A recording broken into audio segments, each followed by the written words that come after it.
हर हर महादेव। हार्दिक स्वागत करती हूँ आप लोग का अपने चैनल पे। आज सुनाऊंगी बृहस्पतिवार व्रत की कथा। तो प्लीज मेरे चैनल बने रहे, मेरे चैनल सब्सक्राइब, वीडियो को लाइक कर दे। चलिए शुरू करती हूँ। पूर्व काल में एक बड़ा प्रतापी राजा राज करता था, जो बड़ा ही दानी और ब्राह्मण गुरु देवता था, पितरों की पूजा करने वाला था।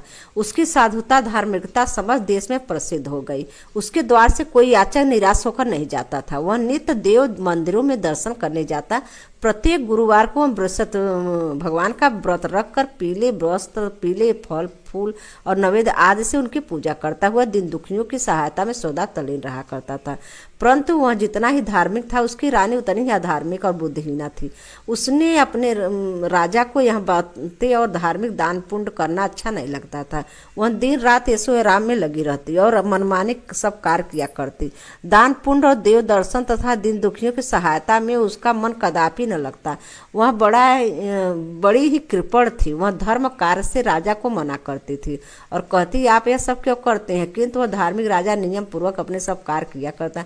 इसका नतीजा था राजा धर्मशीलता उससे उस रानी में अपने कोई कार्य जो भी करती उसकी मतलब कि कोई हानि नहीं होती, कोई अनिष्ट नहीं होता और सारी प्रजा सुख से अपने अपने घर में निवास करती। एक दिन राजा जब वन में शिकार को चला गए और रानी अपने दासियों सहित घर पर निवास करती थी, उस संयोग बस उस दिन वहाँ एक साधु का भेष धारण किए हुए बृहस्पति जी राजा के द्वार पर भिक्षा मांगने को आ पहुंचे। उन्होंने राजा द्वार पर आकर राजा की जय मनाई और भिक्षा की याचना की। राजा तो घर पर था, राजा तो घर पर था नहीं। रानी ने कहा कि ये साधु जाइए, इस समय राजा यहाँ नहीं है। जो भिक्षा और दान देते हैं बिना उसके कौन देगा? साधु महाराज ने कहा कि रानी जी, आप तो विद्यमान ही हैं, मुझे भिक्षुक को कुछ भिक्षा देने में आप भी समर्थ हैं। रानी ने कहा, महाराज, मैं इस तरह के झंझटों में नहीं पड़ना चाहती। इस दान पुण्य से तो मैं बहुत ही घबरा गई हूँ। व्यर्थ एक पमारा खड़ा रहता है, फिर मुझे गृह के कामों में से अवकाश ही नहीं मिलता है। सब काम काज राजा साहब ही करते हैं, उन्हीं के लिए योग्य है। परंतु मैं समझती हूँ कि इस धनी से तो निर्धन रहना ही अच्छा है, क्योंकि यह सब बहुत सा बखेड़ा तो नहीं करना होगा। क्या आप कोई ऐसा उपाय जानते हैं जिससे धन न रहे और धन न रहे और मुझे शांति रहे और चैन मिले? यदि आप ये जानते हो तो बतलाए। बृहस्पति भगवान को तो वहाँ साधु बनकर आए थे। उन्होंने कहा, क्या तुम कह रहे हो? भला संसार में ऐसा कोई भी होगा जिससे संतत और धन प्यारा न हो? भला इससे कोई दुख होता है? हे देव, इस बातों की तो सभी को चाह रहती है, चाहे कोई धर्मात्मा हो या धर्मी, सभी धन की इच्छा करते हैं। इस धन की महिमा को तो मैं क्या कहूँ। ऋषि, धर्मात्मा, अधार्मिक सभी को धन की आवश्यकता पड़ती है। यदि तुमको भगवान ने धन दिया है तो उसका सदुपयोग करो। महात्मा कबीर ने कहा, भूखों को भोजन, नंगे को चीर, प्यासों को नीर, इतना बांटो सत्य कबीर। तुम्हारे पास धन है तो भूखे मनुष्यों भोजन कराओ, पैसारे बैठाओ, जिनके वस्त्र न उन्हें वस्त्र दो। इस प्रकार अन्न, वस्त्र, जल का दान करो। धर्मशाला बनवाओ, तालाब, तलैया, कुआं, बाग बगीचे बनवाओ, आम, आंवला आदि वृक्षों को लगाओ और यज्ञ करो। साधु ब्राह्मणों को भोजन खिलाओ। जिनके पास धन न हो उनकी सहायता करो, जो उनकी कुंवारी कन्याओं का विवाह कराओ। इस प्रकार कितने ही यहाँ उनकी यहाँ सहायता करो, उनकी कुंवारी कन्याओं का विवाह कराओ। इस प्रकार कितने ही यहाँ दया आदि धर्म के कार्य हैं जिन्हें तुम कर सकती हो। या क्या कहना कि सब धन नष्ट हो जाए, मैं चैन के सांस लूँ? तो मैं तो सर्वप्रथम आपको यही कहूँगा कि आप इस प्रकार के कर्मों से अपने कुल और नाम को उज्जवल कर लो। मैं तो सर्वप्रथम आपको यही कहूंगा कि आप इस प्रकार के कर्मों से अपने कुल और नाम को उज्जवल कर लो, इस मनुष्य जन्म का सार्थक कर लो। मनुष्य के अच्छे कर्म ही उनके लोक परलोक में सहायक होते हैं और अंत में जब शरीर त्याग करता है तो वह स्वर्ग को जाता है। वहां से उसे नाना प्रकार सुखों की प्राप्ति होती है। परंतु साधु महात्मा की इस बात का उस पर कोई प्रभाव न पड़ा। उसने कहा, नहीं महाराज, मुझे इतना धन नहीं चाहिए जिसे मैं इतना यत्न करके उठाऊं, रखूं, उसे फिर दान दे डालूं, अथवा आपने जो कहा इतना पाखंड करो। मुझे ये समय नहीं मिलता और सारा समय इसी में नष्ट हो जाता है। महात्मा ने फिर कहा, हे देवी, बड़ी दुख की बात है, तुम अपना ऐसा विचार प्रकट करती हुई। यदि तुम्हारी यही इच्छा है, सुनो। अब मैं तुम्हें जैसी युक्ति बतलाता हूँ वैसा ही करो, इससे तुम्हारी सब इच्छा पूर्ण हो जाएगी। बृहस्पतिवार के दिन तुम अपने सब घर को लिपवा दिया करो। स्नान करने के लिए अपने सिर को, बालों को अच्छी तरह धोकर तब स्नान किया करो। तुम्हारा राजा बृहस्पतिवार के दिन बाल और बनवाए और भोजन में मांस मदिरा का सेवन किया करे तथा धोबी को बुलाकर वस्त्रों को धुलने के लिए दिया करे। 7 बृहस्पतिवार को यदि तुम ऐसा कर सकोगी तो तुम्हारा सब धन नष्ट हो जाएगा, इसमें कुछ संशय नहीं है। यह कहकर महात्मा चले गए। रानी ने उस संवाद को अपने मन में रख लिया और उसने बृहस्पतिवार के दिन वैसा ही किया। फिर तो बृहस्पति जी ने उस पर कुपित हो गए और 3 बृहस्पतिवार को पूरा होते होते उसका राजपाट आज सब धन नष्ट हो गया। यहाँ तक कि रानी के घर में खाने का ठिकाना नहीं रहा, उसके सुख चैन के दूर हो गए। दोनों के समय की कौन कहे, एक समय के खाने के लाले पड़ गए। जब राजा व्याकुल होकर रानी से कहा कि हे रानी, आप तो यहाँ रहिए परंतु मुझसे यहाँ नहीं रहा जाएगा, क्योंकि यहाँ तो सब लोग जानते हैं जिससे कोई उपाय या कोई काम धंधा भी नहीं कर सकता, अपनी जीविका नहीं चला सकता। इसलिए किसी दूसरे देश में जाऊंगा जहाँ खाने पीने का कोई धंधा नौकरी करके अपना दिन व्यतीत करूंगा। कहा भी जाता है देश चोरी परदेश भिक्षा। शास्त्र में कहा गया कि दूर चले जाने से मनुष्य का दुर्दन दूर हो जाता है। यह कहकर राजा ने घर छोड़ दिया और दूर प्रदेश चले गए, परंतु वहां भी उसे कुछ अच्छी बुद्धि प्राप्त न हुई। वह वन में जाकर लकड़ियां काटकर शहर में लाकर बेचता और उससे वो कुछ मिल जाता, उसी से अपने किसी तरह अपना पेट पालन कर लेता।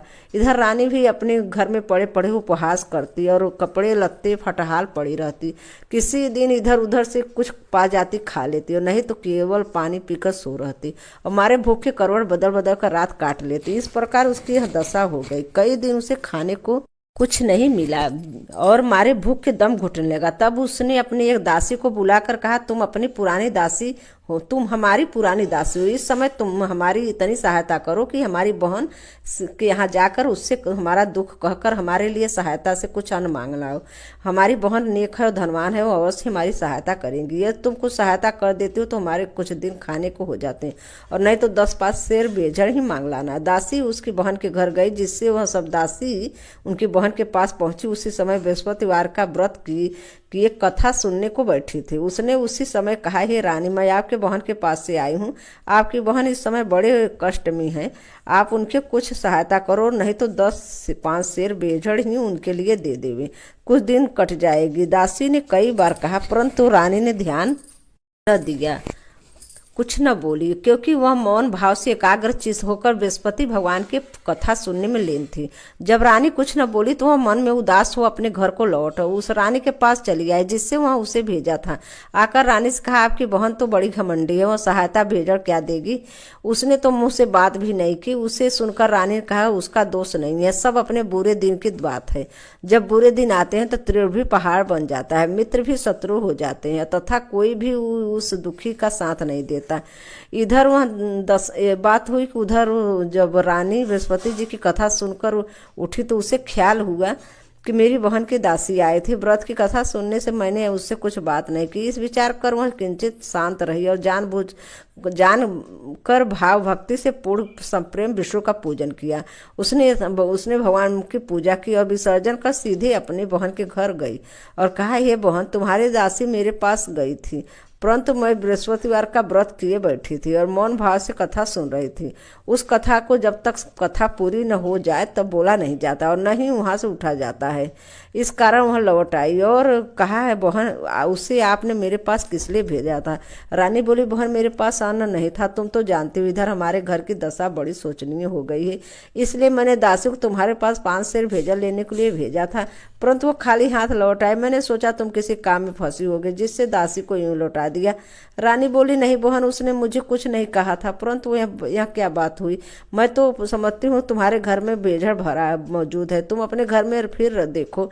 अपनी बहन को ऐसा कहने पर रानी जब घर में जाकर देखा तो बेजड़ से भरा हुआ एक घड़ा मिल गया। वह तो रानी और बादी बहुत ही खुश हुई। बादी ने कहा, हे रानी, ये तो भोजन के अभाव से हम लोग नित्य ही व्रत करते हैं, इसलिए मेरे समझ में नहीं आता, यदि तुम हम लोग इनसे यह व्रत विधि और कथा पूछ ले और किया करे तो कोई हानि नहीं है। रानी ने कहा, कोई हानि नहीं है। रानी ने कहा, कोई हानि नहीं है, अवश्य ही पूछ लिया जाए। रानी फिर अपनी बहन के संग बैठकर पूछा, हे बहन, बृहस्पतिवार व्रत का क्या विधान है और यह व्रत कैसे किया जाता है? उस धार्मिक रानी ने कहा, बहन, बृहस्पति भगवान की कथा में कोई विशेष झंझट नहीं करनी पड़ती, केवल चने की दाल और मुनक्का से विष्णु भगवान केले की जड़ के पूजन करना चाहिए तथा वह दीप दान भी करे अथवा दीपक जलाए। उस दिन पीला भोजन करे और कहानी सुने। ऐसा करने से गुरु बृहस्पति प्रसन्न होते हैं, उनकी सहायता करते हैं, अन्न धन पुत्र पौत्र प्राप्ति होती है और मनुष्य सब मनोकामनाएं पूर्ण हो जाती है।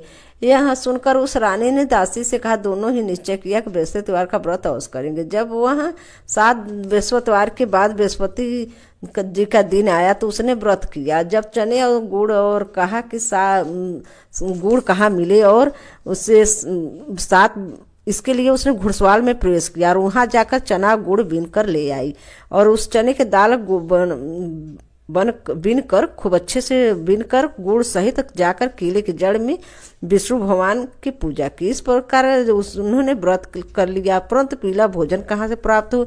बेचारी रानी और दासी दोनों बड़ी दुखित हुई, परंतु व्रत के प्रभाव से भगवान बृहस्पति जी ने बड़े ही प्रसन्न थे, इसलिए 2 थालों में पीला भोजन लिए भगवान स्वयं उपस्थित हुए और दासी को देकर बोले, यह तुम्हें और तुम्हारी रानी के लिए, दोनों के लिए है, अब इसी को भोजन करना। दासी प्रसन्न हो भोजन रानी के पास ले गए। सब बातें कहकर भोजन किया। बादी और रानी दोनों ने बड़ी प्रसन्नता से भोजन किया। फिर तो बृहस्पतिवार के व्रत रखती और गुरु बृहस्पति जी के लिए भगवान विष्णु की पूजा करती। इस पूजा से जब फिर वो रानी हो गई, उसके घर में ज्यों का त्यों सारी संपदा भर गई और दासी भी बड़ी धनवान हो गई।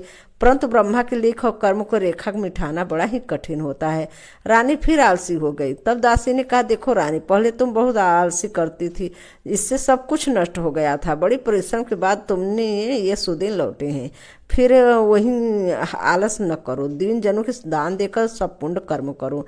भूखों को भोजन, प्यासों को पानी दो, पैसारे बैठाओ, ब्राह्मणों को दान सम्मान और भोजन दो। रानी ने फिर खूब सुकर्म किया, उसका यश फैल गया। वह अपने पति के राजा के लिए चिंता में पड़ी। राजा कैसे होंगे। उसने गुरु बृहस्पति जी से राजा को मिलने की प्रार्थना की। भगवान ने रात्रि में राजा को स्वप्न दिया कि राजा, प्रातः काल होते ही अपने देश को चला जा। मार्ग में उसे बृहस्पति जी से भेंट हो गई। उन्होंने राजा से अपने व्रत करने को कहा और चने के व्रत में चने के दाल और गुड़ और केले के वृक्ष में भगवान विष्णु की पूजा करने को कहा। राजा ने कहा, मैं तो लकड़हारे का काम करता हूँ, इतना पैसा कहाँ पाऊंगा, यह सब विधि विधान से करूंगा। साधु के वेश में आए बृहस्पति ने कहा, अगले बृहस्पतिवार को व्रत करके तुम देखो तो सही, तुमको रोज से दुगना धन मिलेगा। इसका कहानी है, ये पूर्व काल में एक बड़ा ही गर्भी ब्राह्मण था। उसके कोई संतान न थे, कारण उसके स्त्री बड़ी मलिन और स्वभाव की थी। प्रातः सोकर उठते ही सर्वप्रथम भोजन करती, फिर दूसरा कार्य करती। देखकर ब्राह्मण बड़ा दुखी रहता। बहुत कुछ समय बाद स्त्री को एक कन्या उत्पन्न हुआ। वह कन्या एक बड़े रत्न होकर ऊंची। वह कन्या जो जो बड़ी हुई उसका स्वभाव निखरता गया। नित्य प्रातः उठते ही नित्य कर्म करके स्नान आदि करते हुए भगवान विष्णु की पूजा के साथ बृहस्पतिवार को व्रत और गुरु बृहस्पति जी का व्रत भी किया करती थी। जब वह विद्यालय में पढ़ने ले जाती तो अपने मुट्ठी में एक जौ भरकर ले जाती और मार्ग में डाल देती और उसके जब लौटते समय सोने के हो जाते और वह लौट कर पढ़कर लौटती तो उसे बीन कर अपने घर ले आती। एक दिन बालिका जौ को सूप में रखकर फटकने लगी। तब उसके पिता ने कहा, बेटे, सोने के जौ को फटकने लिए सोने का सूप भी होना चाहिए।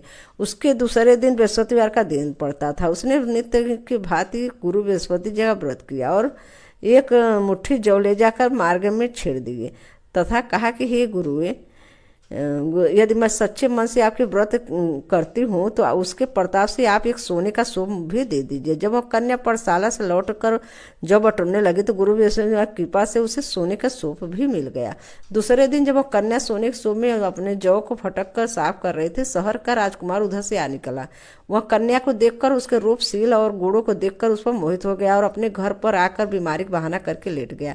जब वह समाचार उसके पिता को मिला तो रानी ने उसके पास आकर बीमारी का कारण पूछा तो राजकुमार ने बताया कि मुझे कोई रोग या कष्ट नहीं है, मैं केवल यही चाहता हूँ कि जो राजकन्या सोने के जौ को सोने के सूप में फटक रही थी उससे मेरा विवाह हो जाए। राजा ने राजकुमार को समझा बुझाकर शांत किया और कहा कि मैं पता लगाकर उस कन्या से तुम्हारा विवाह करवा दूंगा। राजकुमार ने कन्या के घर का पता बतलाया। राजा मंत्री के तो सब ब्राह्मण के पास गया और सब समाचार कहकर ब्राह्मण ने सब विधि अपने कन्या का राजकुमार को दे दी। कन्या जाते ही ब्राह्मण पूर्वत दरिद्र हो गया, अन्न वस्त्र दुखी हुई। उसके एक एक दिन मुश्किल से व्यतीत होने लगा। एक दिन वह दुखी पिता अपने कन्या से भेंट करने को गया। कन्या पिता को दीनता देखकर बोली, पिताजी, आप मेरी माताजी को यहाँ लिया लाइए, मैं उनकी युक्ति बतलाऊंगी जिससे उसकी गरीबी गरीबी सौदा के लिए दूर हो जाएगी। ब्राह्मण घर गया और अपनी पत्नी को कन्या के घर ले आया। कन्या ने अपनी माता को समझाते हुए कहा, माता जी आप नित्य प्रातः उठकर नित्य क्रिया से निर्वित होकर स्नान आदि करके भगवान विष्णु की पूजा किया करे, उसके घर की सारी दैत्यता दूर हो जाएगी। परंतु उसके ध्यान नहीं दिया और उनकी बातों का ध्यान नहीं दिया। पहली बात उठकर बच्चों को जूठन खा लेती और यह सुनकर उनकी पुत्री देखकर और सुनकर उनकी पुत्री बड़ा दुख हुआ। उसने जाकर अपनी माँ को काल कोठरी में बंद कर दिया और प्रातः काल निकाह का स्नान पूजा पाठ आदि कराई, जिससे ब्राह्मणी की बुद्धि ठीक हो गई और वह बृहस्पतिवार का व्रत करने लगी। बृहस्पति भगवान के व्रत से वह ब्राह्मण धनवान और सुखी हो गए तथा मरण पर वह पति पत्नी स्वर्ग के सुख को प्राप्त हुए। उधर राजा को कहानी सुनाकर लकड़हारे का कार्य करके अपनी जीविका उधर वह राजा को लकड़हारे का कार्य करके अपनी जीविका चलाता और साधु महात्मा के कथन से जब बृहस्पतिवार का व्रत किया तो उसके लकड़ी के व्यापार में दूना चौगुना लाभ होने लगा। परंतु किसी को 1-2 बृहस्पतिवार का व्रत उसने नहीं किया तो गुरु बृहस्पति नाराजगी से उसे बड़ा कष्ट हुआ। उस दिन उस राजा ने यज्ञ का किया और जिससे उस राज्य में उस नगर के राजा ने यज्ञ किया और जिससे उसने वह घोषणा करा दी कि कोई भी मनुष्य अपने घर पर भोजन न करे, अग्नि जलावे, सभी लोग मेरे घर आकर भोजन करे। जो इस आज्ञा का पालन नहीं करेगा उसे फांसी पर लटका दिया जाएगा। राजा की आज्ञा से सभी भोजन करने को गए। यही एक लकड़हारा कुछ देर से पहुंचा, इसलिए राजा अपने घर लिवा ले गए। जब भोजन करा रहे थे तो रानी की दृष्टि खूंटी पर पड़ी, जिससे वह नौलखा हार लटका हुआ था, वह दिखा नहीं। रानी ने सोचा कि किसी मनुष्य ने हार चुरा लिया, फिर उसी समय उसको जेल खाने में डाल दिया। जब राजा जेल खाने गया तो विचार करने लगा कि यह तो न जाने मेरे किस जन्म का दुष्कर्म था जिससे मुझे यह दुख प्राप्त हुआ। उसी समय बृहस्पति जी साधु के भेष में उसके समक्ष आए और कहा कि तुमने बृहस्पति जी का व्रत नहीं किया, इसी से तुमको यह दुख प्राप्त हुआ। खैर अब कल ही बृहस्पतिवार है, इसलिए जेल खाने के फाटक पर तुमको पड़ा हुआ 4 पैसा मिलेगा, उसी से तुम व्रत कर लेना। उधर राजा के स्वप्न में दिया कि हे राजा, तुमने जिस व्यक्ति को जेल खाने में भेज दिया है वह सदा निर्दोष है, वह राजा है, उसको छोड़ दो। रानी का हार खूंटी पर है, यदि नहीं छोड़ोगे तुम्हारा राज नष्ट हो जाएगा। राजा ने स्वप्न में देखकर सवेरे उठकर देखा तो खूंटी पर हार दिखाई दिया। उसने देखकर राजा ने प्रसन्न होकर लकड़हारे को बुलाकर क्षमा मांगी तथा उससे राजा के योग सुंदर वस्त्राभूषण देकर विदा किया। राजा अपने नगर को चला। जब वहां पहुंचा क्या देखता है कि अब तो यहाँ सब कुछ सुख छाया हुआ है। चलते चलते वह घर गया और यहाँ रानी घर आई और यहाँ रानी ने राजा के स्वागतार्थ पहले ही वादी को द्वार पर भेज दिया था। वादी बड़े स्वागत से राजा को महल में लिवा लिया। राजा ने क्रुद्ध होकर रानी से पूछा, धन वैभव तुमको किस प्रकार मिल गया? उसने कहा, यह सब गुरु बृहस्पति के व्रत के करने की महिमा है। राजा ने कहा, बड़ी अच्छी बात है, अब तो मैं यह व्रत नियम पूर्वक करूंगा। और यहाँ तक कि सौदा राजा के दुपट्टे में चने की दाल बधी रहती थी और दिन में 3 बार गुरु महाराज की कहानी कहा करता था। एक दिन वह राजा घोड़े पर सवार होकर अपनी बहन के घर चल दिया और उसने चलते चलते मार्ग में उसने देखा कि मुर्दे को लेकर कुछ लोग शमशान जा रहे हैं। राजा ने कहा, अरे भाइयों जरा ठहर जाओ, मेरे बृहस्पति भगवान की कथा सुन लो। उसने सबने सुनकर कहा आश्चर्य हुआ, परंतु राजा ने कहा तुम सुनकर सबको रोक लिया और कहानी आराम की। जब कहानी आधी हुई तो वो मुर्दा हिलने लगा। जब कहानी जो ही समाप्त हुई वह राम राम कर उठ के खड़ा हुआ। राजा वहां से आगे बढ़ा तो एक किसान जो हल जोत रहा था, राजा ने उससे कहा, सुन अब मेरी कहानी सुनना लो। तो उसने कहा, वाह, मैं अपनी हल चलाऊं तुम्हारी कहानी सुनूं। राजा जो ही आगे बढ़ा उसके बैल की एक बैल पछाड़ खाकर गिर गया और उसके पेट में भयंकर दर्द होने लगा।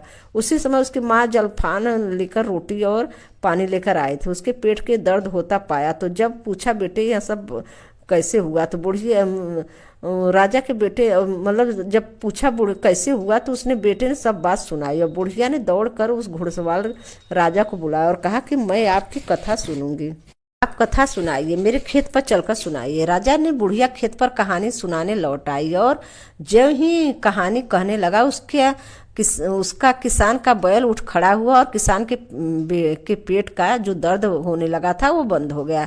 राजा अपनी बहन के घर आया। बहन ने उनका बड़ा स्वागत किया और समाचारों आदान प्रदान परस्पर वार्तालाप करते हुए सुख से सोकर सबने रात्रि व्यतीत की। दूसरे दिन सवेरा होने पर राजा उठा और अन्य सभी लोगों को उठाकर अपने अपने काम में काज में लग गए। जब राजा ने गुरु बृहस्पति जी का बड़ा ही भक्त था, उसने अपनी बहन से कहा कि हे बहन, बृहस्पति की कथा किसी ऐसे मनुष्य को सुनाना चाहता हूँ जिसे भोजन न किया हो। बहन ने कहा, भैया यहाँ तो बहुत तड़के ही सब लोग भोजन कर लेते हैं, फिर भी मैं तलाश करती हूँ। उसने देखा पड़ोस में जो कुम्हार रहता था उसके बेटे बहुत बीमार था, जिससे 3 दिन से उसके घर वालों ने मारे दुख के भोजन नहीं किए थे। रानी ने कुम्हार से कहा, तुम मेरे भाई से गुरु बृहस्पति की जी का कथा सुन लो, क्योंकि तुम लोगों में अभी तक कोई जलपान भोजन नहीं किया है। कुम्हार ने कहा, बहुत ठीक बात है। राजा ने कहानी सुनाने के लिए उसके घर गए। राजा ने उनके घर जाकर बृहस्पति की कथा सुनाई। उसके प्रताप से उनके लड़के की सारी बीमारी दूर हो गई और उसे आराम हो गया। लोग राजा के उससे प्रार्थना करने लगे कि दूसरे दिन जब राजा अपने घर को चलना चाहा तो उसकी बहन भी चलने को कही। बहन ने अपनी सास से जो ही आज्ञा मांगी तो उसने कहा, अच्छा तू जा, परंतु अपने बच्चों को न ले जाना, क्योंकि तेरे भाई कोई संतान नहीं है। तब बहन ने अपने भाई से कहा, भैया मैं चलूंगी अब, परंतु मेरे बच्चे लोग नहीं जा सकेंगे क्योंकि माता जी की आज्ञा नहीं है। राजा बोला, जब बच्चे नहीं जाएंगे तुम चलकर क्या करोगी। निदान राजा अपने घर को लौट आया और राजा ने अपनी रानी से कहा, मैं संतानहीन हूँ, जिससे लोग मुझसे परहेज करते हैं। रानी ने कहा, घबराइए नहीं, बृहस्पति भी भगवान की कृपा से हमें भी संतान की प्राप्ति होगी। फिर तो उसी रात्रि में राजा को संतान प्राप्त होने के लिए स्वप्न हुआ। रानी गर्भवती हुई और ठीक 9वें महीने उसे पुत्र की प्राप्ति हुई। रानी की बहन भी आई और वे सब लोग उनके संतानहीन होने से घृणा करते थे। जो लोग उनके संतानहीन होने से घृणा करते थे वे लज्जित हुए और घर आकर खान पान में सम्मिलित होकर राजा रानी को बधाई देने लगे। इस प्रकार बृहस्पतिवार का व्रत करने से गुरु बृहस्पति जी मनुष्य की सभी कामनाएं पूर्ण कर देते हैं। बोलो बृहस्पति भगवान की जय। की कथा इस पर समाप्त होती है। आगे बृहस्पति भगवान का आरती। ओम जय बृहस्पति देवा, स्वामी जय बृहस्पति देवा, छिन छिन भोग लगाऊं फल और मेवा। ओम जय बृहस्पति देवा, तुम पूर्ण परमात्मा, तुम अंतर्यामी, जगत पिता जगदीश्वर, तुम सबके स्वामी। ओम जय बृहस्पति देवा, चरणानित निज निर्मल, सब पातक हरता, सकल मनोरथ दायक, कृपा करो भरता। ओम जय बृहस्पति देवा, तन मन धन अर्पण कर, जो जन शरण पड़े, प्रभु प्रगट तब हो कर, आकर द्वार खड़े। ओम जय बृहस्पति देवा, दीन दयाल दया निज, भगतन हितकारी, पाप दोष सब हरता, भव बंधन हारी।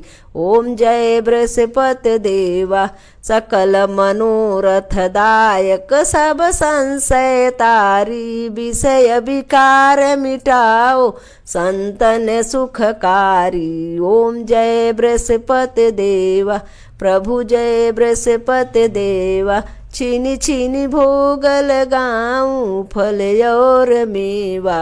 ओम जय बृहस्पति देवा। बृहस्पति भगवान की जय। ओम बृहस्पतये नमः। मंत्र से अगर माला करना चाहे तो माला भी कर सकते हैं, 108 माला। बोलो हर हर महादेव। धन्यवाद। बृहस्पति भगवान की जय।